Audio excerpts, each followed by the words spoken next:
নমস্কার প্রিয় বিয়ার, আপনারা দেখছেন খবর তরঙ্গ। পশ্চিমবঙ্গ যতই নিজেদের সেকুলার এবং অসাম্প্রদায়িক দৃষ্টিভঙ্গির প্রকাশ করুক এবং বিজ্ঞাপন করুক, কিন্তু পশ্চিমবঙ্গের মাটিতেই যে সাম্প্রদায়িক ভেদাভেদ মাটি ফুঁড়ে সময়ে সময়ে বেরিয়ে আসে, সেটার জ্বলন্ত প্রমাণ অনুভব করলেন গায়িকা লগ্নজিতা চক্রবর্তী। কিছুদিন আগে আমরা দেখতে পেয়েছি যে মুর্শিদাবাদে সাম্প্রদায়িক ঘৃণা, হিংসা মাটি ভেদ করে বেরিয়ে এসেছিল। এবার পূর্ব মেদিনীপুরের ভগবানপুরে লগ্নজিতা চক্রবর্তীকেও সাম্প্রদায়িক ঘৃণার শিকার হতে হলো। আসলে পূর্ব মেদিনীপুরের ভগবানপুর সাউথ পয়েন্ট পাবলিক স্কুলে একটি সঙ্গীত অনুষ্ঠান ছিল এবং সেই সঙ্গীত অনুষ্ঠানে গান গাইতে গিয়েছিলেন লগ্নজিতা চক্রবর্তী এবং সেখানে 7টি গান গেয়েও ছিলেন। তারপর 8 নম্বর গান গেয়েছিলেন জাগমা দেবী চৌধুরানীর ছবির। কিন্তু সেই জাগমা নিয়েই আপত্তি তুলে স্কুল মালিক মেহবুব মল্লিক লগ্নজিতা চক্রবর্তীকে বললেন যে অনেক জাগমা হয়েছে, এবার একটা সেকুলার গা বলে তিনি তেড়ে গিয়ে লগ্নজিতা চক্রবর্তীকে শারীরিক হেনস্থার চেষ্টা করছিলেন। যদিও মাঝপথে বাধা দিয়ে সরিয়ে নেওয়া হয় মেহবুব মল্লিককে, কিন্তু তারপর লগ্নজিতা চক্রবর্তী ভগবানপুর থানায় গিয়ে এফআইআর দাখিল করেছেন এবং মেহবুব মল্লিককে পুলিশ গ্রেপ্তার করেছে। কিন্তু প্রশ্নটা এখানে নয়, প্রশ্নটা হলো অশনি সংকেত যে মেহবুব মল্লিক কোন মানসিকতার শিকার হয়ে শিল্পীদের সাম্প্রদায়িক দৃষ্টিতে দেখে হেনস্থা করতে গেলেন। স্কুল মালিক যেহেতু মেহবুব মল্লিক ধরেই নেওয়া যায় যে তিনি একজন শিক্ষিত ব্যক্তি কী করে সাম্প্রদায়িক মনোভাব দেখাতে পারেন। সাম্প্রদায়িক এই জন্যই বলছি যে জাগমা হিন্দু ধর্মের সঙ্গে সম্পর্কিত। হিন্দু ধর্মের গান গাইলে মেহবুব মল্লিকের কেন অ্যালার্জি হচ্ছিল, সেটাই কিন্তু সবথেকে বড় অশনি সংকেত। তাও পশ্চিমবঙ্গের মতো সেকুলার এবং অসাম্প্রদায়িক বিজ্ঞাপন সর্বত্র প্রচার করা রাজ্যে, সেই রাজ্যে কি করে মেহবুব মল্লিকদের মতো মানুষের মধ্যে সাম্প্রদায়িক ঘৃণা, বিদ্বেষ, অ্যালার্জি গিজগিজ করছে। প্রিয় বিয়ার ভিডিওটি ভালো লাগলে সাবস্ক্রাইব করবেন, এতে আপনার ক্ষতি হবে না, কিন্তু আমাদের উপকার করে দেবেন। জাগমা নিয়ে মেহবুব মল্লিকদের কেন এত অ্যালার্জি? বিজেপি পেয়ে গেল রাজনীতি। এই যে রাজনীতি, ইসলাম ধর্মের মানুষ নোংরা দিকটা বের করে দেন আর এটা নিয়েই বিজেপি রাজনীতি করে। হ্যাঁ, বিজেপি সাম্প্রদায়িক রাজনীতি করে, কিন্তু কোন জায়গায় বিজেপি রাজনীতি করে? ইসলাম ধর্ম থেকে যে অশনি সংকেত আসে, কট্টরপন্থী ভাব দ্বারা সমাজকে পরিচালিত করার চেষ্টা হয়, সেটা নিয়েই বিজেপি রাজনীতি করে এবং লগ্নজিতা চক্রবর্তী সেই মানসিকতারই শিকার হয়েছেন, যার কারণেই মেহবুব মল্লিককে পুলিশ গ্রেপ্তার করতে বাধ্য হয়েছে লগ্নজিতা চক্রবর্তীর চাপের মুখে পড়ে। কিন্তু এখানেই বিষয়টা শেষ নয়। তো পশ্চিমবঙ্গ তৃণমূল হোক, সিপিএম হোক বা যে কোনো দলই হোক, বিজেপি ছাড়া সবাই কিন্তু পশ্চিমবঙ্গকে সেকুলারের অন্যতম মুখ এবং অসাম্প্রদায়িক ক্ষেত্রে পশ্চিমবঙ্গ সবথেকে বড় রাজ্য এবং গর্ব করেই পশ্চিমবঙ্গের মানুষ বলেন যে পশ্চিমবঙ্গে সাম্প্রদায়িকতার কোনো জায়গা নেই। কিন্তু মেহবুব মল্লিকদের মধ্যে এই সাম্প্রদায়িক মানসিকতা কোথা থেকে এলো? জাগমা হিন্দু ধর্মকে অবলম্বন করে একটি গান সৃষ্টি হয়েছে, সেখানে মেহবুব মল্লিকদের অ্যালার্জি হলো কেন? অ্যালার্জি হলো এই কারণেই যে সহ্য করতে পারছেন না তারা। কেন হিন্দু ধর্মের গানকে তারা সহ্য করতে পারছেন না? সেকুলার এবং অসাম্প্রদায়িক মানসিকতা মানে কি? মানে হলো সব ধর্মের যে কোনো গান হোক, কথা হোক সহ্য করতে হয়, মেনে নিতে হয়।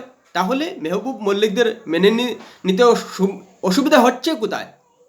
পশ্চিমবঙ্গের মতো অসাম্প্রদায়িক একটা রাজ্যে, যে রাজ্য বিজ্ঞাপন করে যে রাজ্যটা অসাম্প্রদায়িক, তাহলে সেখানে মেহবুব মল্লিকদের সৃষ্টি হচ্ছে কি করে?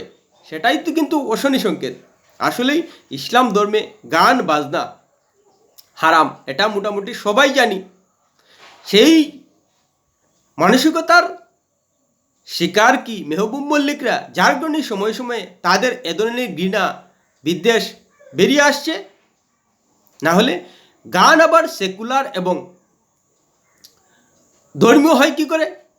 শিল্পীরা যেমন কৃষ্ণের গান গান, তেমনি নিজামুদ্দিন আউলিয়ার গানও গান। জাগমা যেমন গান শিল্পীরা, তেমনি দে দে দে পাল তুলে দে, এ ধরনের গানও গান। তাহলে এ ধরনের ভেদাভেদ তারা করছেন কেন? মেহবুব মল্লিকরা এই ভেদাভেদটা কোথা থেকে করছে? তারা পরিষ্কার করা উচিত ভারতবর্ষে থেকে যে এই ভেদাভেদটা তাদের কে তুলে দেয়, কে তাদের শেখায়? ভারতবর্ষ সেকুলার, মেহবুব মল্লিক নিজেই স্বীকার করছেন। তাহলে তার জাগমায় অ্যালার্জি হচ্ছিল কেন? সেটা পরিষ্কার করা উচিত মেহবুব মল্লিকদের, যারা মেহবুব মল্লিককে সমর্থন করছেন, তার গ্রেপ্তারের জন্য প্রতিবাদ করার চিন্তা করছেন। তাদের এবার পরিষ্কার করা উচিত যে কেন হিন্দু ধর্মের গান শুনলে তাদের অ্যালার্জি হয়।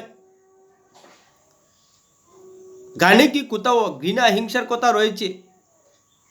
কোথাও উস্কানির কথা রয়েছে? তাহলে তাদের অ্যালার্জি হচ্ছে কেন? এটা কিন্তু অশনি সংকেত। এটা একদিন দুই দিন ধরে নয়, দীর্ঘদিন থেকে আমরা দেখতে পাচ্ছি। এবং এই অশনি সংকেতটা নিয়েই বিজেপি রাজনীতি করে সাম্প্রদায়িক, এটা কিন্তু আমরা জানি। ইসলামিক মৌলবাদী কট্টরপন্থী যদি সমাজে গাঁটি গাড়ে, তাহলে সমাজ ধ্বংস হয়ে যায়। এই কথাই বিজেপি সমাজে প্রচার করে, সাম্প্রদায়িক রাজনীতি করে, এটা আমরা জানি। এবং লগ্নজিতা চক্রবর্তীকে নিয়েও বিজেপি রাজনীতি করার সুযোগ পেয়ে গেছে। কিন্তু মেহবুব মল্লিকরা এই ধরনের অ্যালার্জি কোথা থেকে পান, সেটা কিন্তু বড় বিষয়। বাংলাদেশের ঘটনা আমরা দেখতে পাচ্ছি। কেন অন্য ধর্মের প্রতি এ ধরনের হিংসা বিদ্বেষ মনের মধ্যে উঠে আসে, সেটা মেহবুব মল্লিকদের পরিষ্কার করা উচিত যে তারা অন্য ধর্মকে সহ্য করতে পারছেন না। এবং কেন পারছেন না? কেন ভারতবর্ষের মতো একটা সেকুলার দেশে থেকে তাদের মধ্যে ধর্মীয় ভেদাভেদের কথা উঠে আসে? না হলে সমাজকে কখনোই তারা শান্তিতে থাকতে দেবে না। পশ্চিমবঙ্গ, সারা ভারতবর্ষের মধ্যে পশ্চিমবঙ্গ নিজেদের অসাম্প্রদায়িক ক্ষেত্রে অগ্রগণ্য রাজ্য বলে জাহির করে। সেখানে সাম্প্রদায়িক মনোভাব ইসলাম ধর্মাবলম্বী মানুষ কী করে ধারণ করেন, পোষণ করেন এবং তা সময়ে সময়ে প্রকাশ করেন, সেটা কিন্তু এবার সময় এসে গেছে প্রকাশ করার। কেন তাদেরকে সাম্প্রদায়িক মানসিকতা নিয়ে বসবাস করতে হচ্ছে পশ্চিমবঙ্গের মতো একটা অসাম্প্রদায়িক রাজ্যে? এই জন্য প্রতিবাদ করছেন অনেকেই। কিন্তু সেটা আমার ব্যাখ্যার বিষয় নয়। ব্যাখ্যার বিষয়টা হলো যে তাদের কেন হিন্দু ধর্মের গান বাজনা নিয়ে এত অ্যালার্জি হচ্ছে। হয়তো চাপে পড়ে প্রকাশ করতে পারছেন না, কিন্তু মেহবুব মল্লিকরা সময়ে সময়ে প্রকাশ করে দিচ্ছেন যে হিন্দু ধর্মের গান বা অন্য কিছু নিয়ে তাদের অ্যালার্জি হয়। কেন তাদের অ্যালার্জি হয়? হিন্দু ধর্মের গান বাজনা এসব তো তাদেরকে বাধা দিচ্ছে না কোনো কিছুতে। তাহলে তাদের এসব নিয়ে অ্যালার্জি হচ্ছে কেন? এটা কিন্তু অশনি সংকেত ভারতের সেকুলার দিকের ক্ষেত্রে। এর উত্তর কিন্তু পশ্চিমবঙ্গের সমস্ত সমাজ ব্যবস্থার প্রতিক্রিয়া মহলের খুঁজে নেওয়া উচিত। না হলে কিন্তু তুষের আগুন ধীরে ধীরে জ্বলছে এবং আলো বাতাস পেয়ে গেলে কিন্তু সেটা মারাত্মক আকার ধারণ করতে পারে। তাই মেহবুব মল্লিকদের ভালো করে যাচাই করে জেনে নেওয়া উচিত যে কেন তাদের মধ্যে তুষের আগুনের মতো সাম্প্রদায়িক ঘৃণা বিদ্বেষ গিজ গিজ করছে। প্রিয় ভিডিও ভালো লাগলে লাইক শেয়ার কমেন্ট করবে।